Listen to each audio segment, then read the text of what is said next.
আসসালামু আলাইকুম। আজকে গাছের নারিকেল দিয়ে নারিকেলের চিড়া বানাবো আমার ছোটো বাবুই সাফিরের জন্য।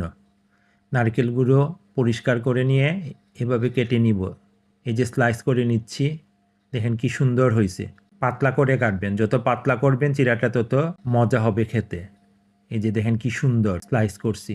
এখন একটা হাঁড়িতে পানি দিয়ে দিলাম, 1 কাপ চিনি দিয়ে দিলাম, ফ্লেভারের জন্য এলাচি দিয়ে দিছি। এবার স্লাইস করা নারকেলগুলো ঢেলে দিব। অনবরত নাড়তে থাকবো যাতে হাঁড়িতে না লেগে যায়।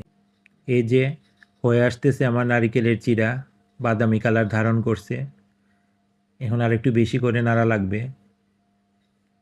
এই যে দেখেন কীরকম ঝরঝরে, কি সুন্দর নারিকেলের চিড়া হয়ে গেল আমার মচমচে ঝরঝরে নারিকেলের চিড়া। এখন এই চিড়াগুলো আমার ছেলের পছন্দ হলেই হলো। আশা করি আপনাদেরও ভালো লাগবে আমার এই নারিকেলের চিড়া।